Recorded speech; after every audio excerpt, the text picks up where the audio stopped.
Bueno, esencialmente hubo una coincidencia que creo que es importante saber. Ese proyecto se realizó porque Maya Biblos, la esposa de Juan Hacha, vino al Perú y nos motivó tanto a Teresa Burga y a mí, y creo que si no hubiera habido, digamos, ese impulso inicial, probablemente no lo hubiéramos realizado. En cuanto a los hechos, yo me venía interesando por los temas que en ese tiempo se llamaban la condición de la mujer y que hoy se llaman el género, tanto durante mi estadía en Nueva York como después en España o en Francia, y el contraste que había entre la realidad que vivían las mujeres sajonas, la ley de los países democráticos sajones, las leyes y las costumbres latinas. Y definitivamente era un tema que a mí personalmente me interesaba muchísimo, ¿no? Desde hacía muchos años, y coincidió con el regreso al Perú después de 7 años fuera del Perú, en que había la euforia democrática, ¿no? Regresábamos después de muchos años de dictadura a un régimen democrático, y eso permitía una apertura y permitía una nueva manera de pensar las cosas, ¿no? Una especie de mayo del 68 a la peruana, ¿no?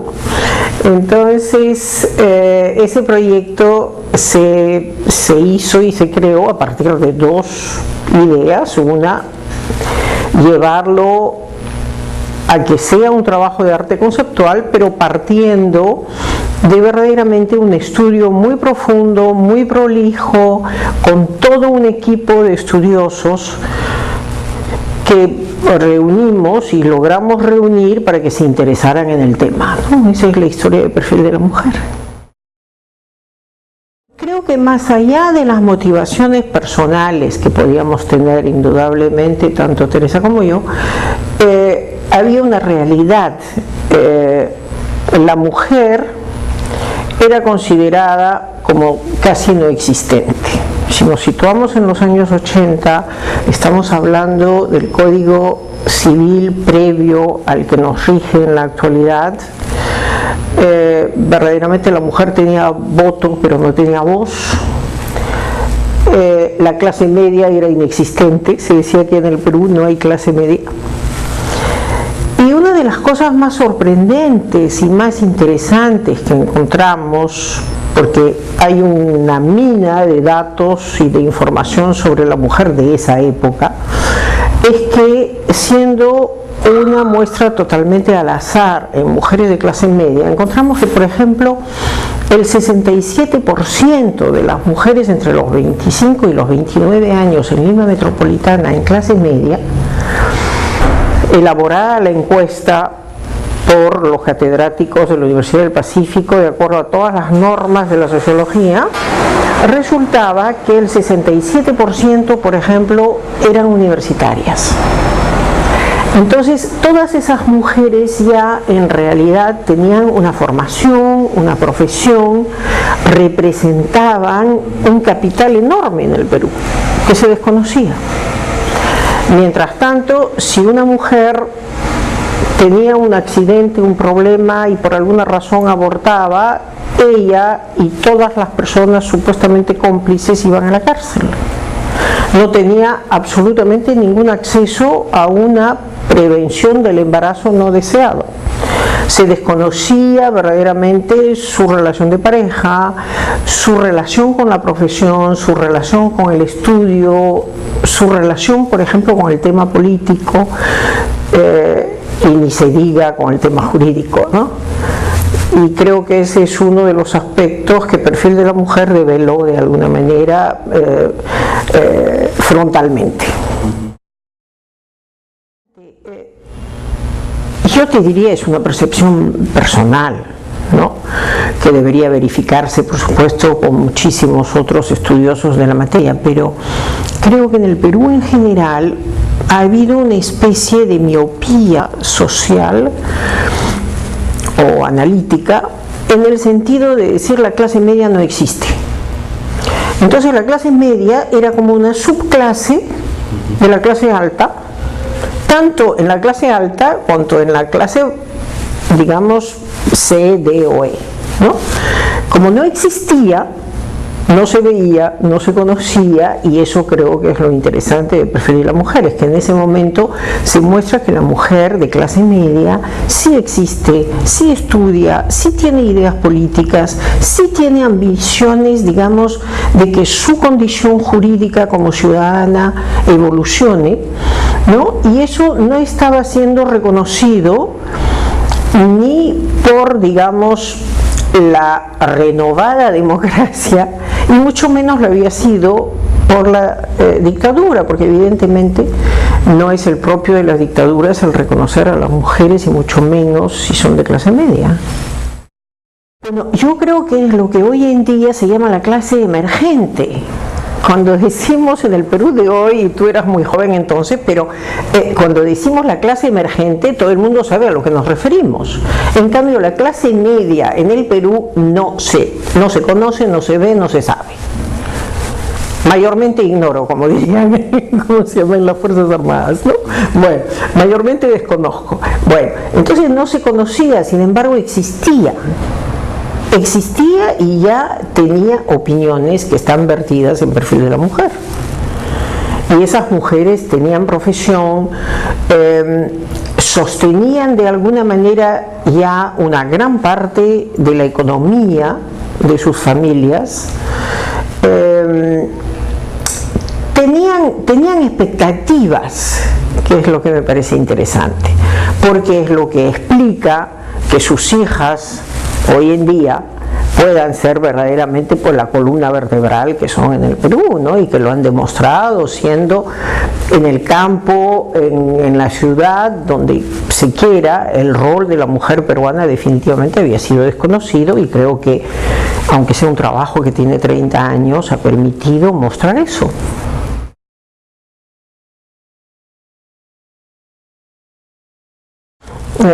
Bueno, como se hacen las cosas en el Perú, por milagros, ¿no? O sea,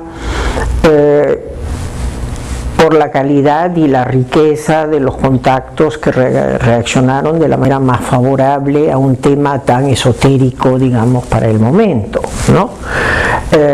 Las universidades nos apoyaron, la del Pacífico, la Católica, no quisiera omitir ninguna, pero verdaderamente tuvimos apoyo de muchísimas instituciones, catedráticos, como de 25 empresas, ¿no?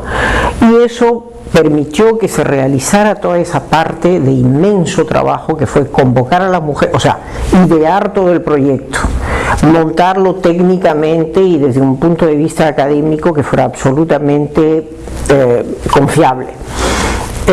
Porque no éramos expertas ni Teresa ni yo pues en la materia pues sociológica, ¿no? Hablemos las cosas con claridad. Entonces el conjunto de opiniones, de reuniones de equipo, de trabajo en conjunto, para mí es una de las cosas más ricas del Perfil de la Mujer. Es un momento en que no había diferencia entre hombres y mujeres, en quién era director de cátedra en tal universidad, y nosotras nos reuníamos y alrededor de un café se hacían lluvia de ideas, se corregían cosas, todo el cuestionario se hizo pregunta a pregunta. Todo ese trabajo fue un trabajo de equipo entre, no sé, te diría una cuarentena, una cincuentena de personas, ¿no? Entonces eso fue lo lindo, ¿no? O sea, fueron las barricadas de la mujer en el 80, ¿no?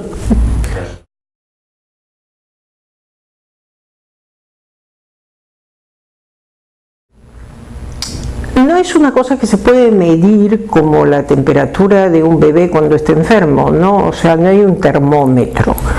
Yo creo que pudo haber sido mayor el impacto, evidentemente, pero creo que definitivamente movilizó a toda la clase política, y es una cosa que Mirko Lauer criticaba con mucha agudeza en la mesa redonda después de la publicación del libro, diciendo, bueno, es una muestra que es inaugurada por el presidente de la República, ¿no? Y yo creo que en el Perú de entonces, no sé si podemos decir que en eso haya variado mucho la realidad política de nuestro país.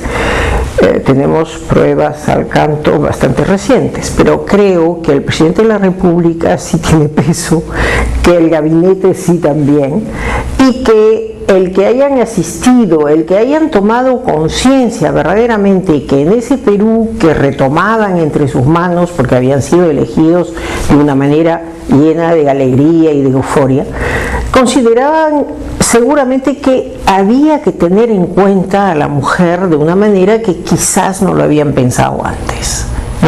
No quiero decir que hayan sido indiferentes al tema, pero tenían otras urgencias, otros asuntos de Estado que estudiar y que resolver, que no todos se resolvieron obviamente, pero creo que sí fue una lucecita en el túnel diciéndoles: no se olviden que la mitad del Perú somos mujeres. Y creo que eso tuvo resonancia política, se ve en el Código Civil. Trabajamos muchísimo con Felipe Osterling, con Delia Reboredo.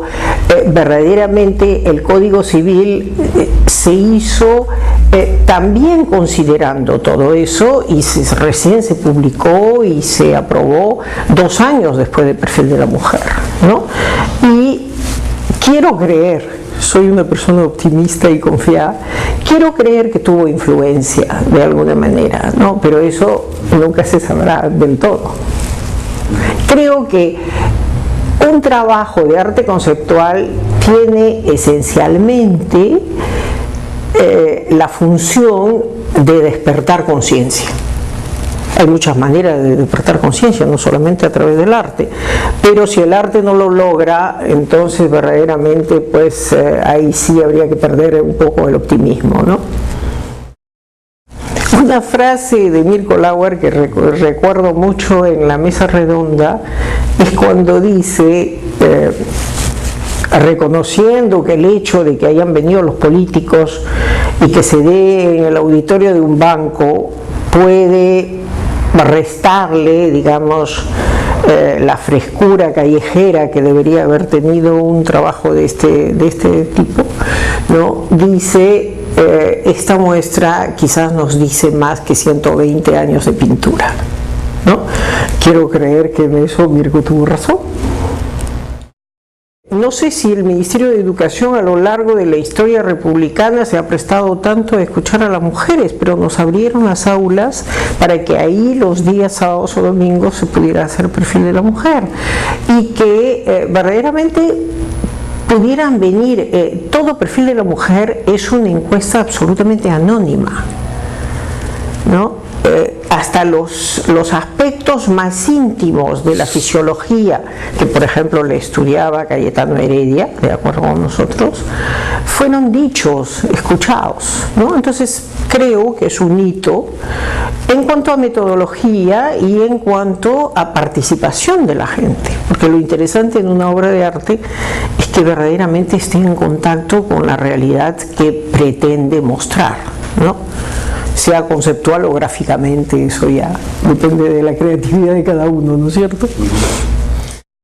Si tú te fijas, en todos los aspectos partimos de, si se quiere, un perfil teórico, y una realidad. O sea, estamos confrontando una especie de yo ideal que pudiera tener la mujer o que la población pudiese tener con relación a la mujer y la realidad. Entonces, en el perfil antropométrico es muy divertido, Curiosamente, el perfil antropométrico actual de la mujer ha variado en sentido inverso a lo que se cree que puede haber invertido. O sea, creemos que las mujeres ya se están volviendo anoréxicas, pues de acuerdo con una encuesta de Caretas, al contrario, han subido 1 kilo más con relación al año 80, Bueno, lo cual quiere decir que esa idealización no tiene ningún contacto con la realidad. En el perfil jurídico, por ejemplo, la presencia de la mujer, de acuerdo con las leyes del Perú en ese momento, era nula, inexistente.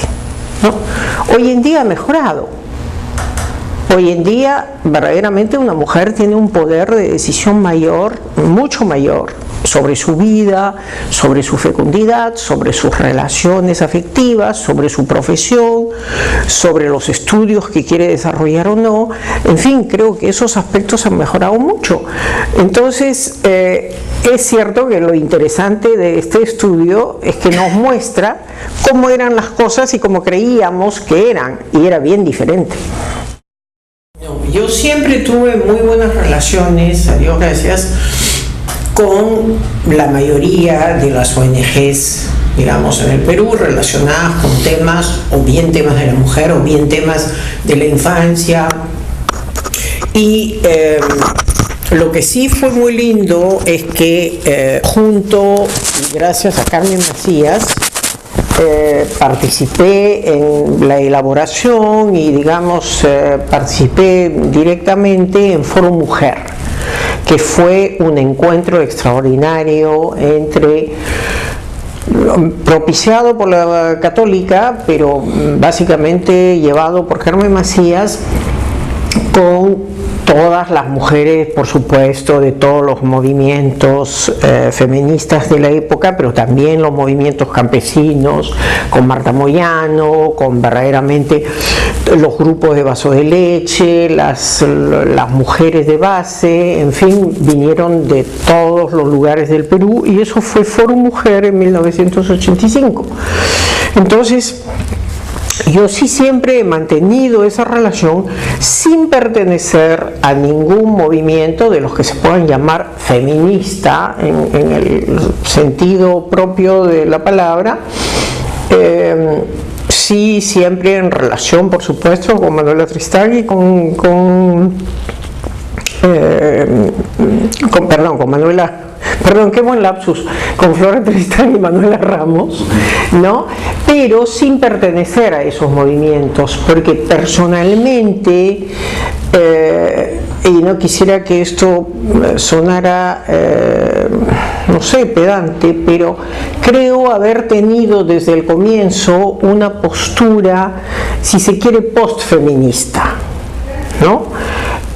Yo creo, y eso también tiene que ver obviamente con mis estudios y mi profesión, pero a nivel de las neurociencias sabemos que tenemos un hemisferio cerebral que funciona, digamos, diferentemente entre hombres y mujeres, al margen de todo el condicionamiento cultural que podamos tener, ¿no? Entonces yo creo en la completud y en la complementariedad, y creo en la necesidad de que el hombre pueda desarrollar su lado femenino y que la mujer podamos desarrollar todo nuestro potencial, ¿no? Entonces no me clasifico, ni me he sentido, ni me han sentido como una feminista pues clásica, ¿no? Yo creo que las mujeres pensamos en red, ¿no? Pensamos de una manera que se suele llamar intuitiva, pero que creo que hoy en día el término verdaderamente es un pensamiento en red, que es el pensamiento que la humanidad debe desarrollar cada día más.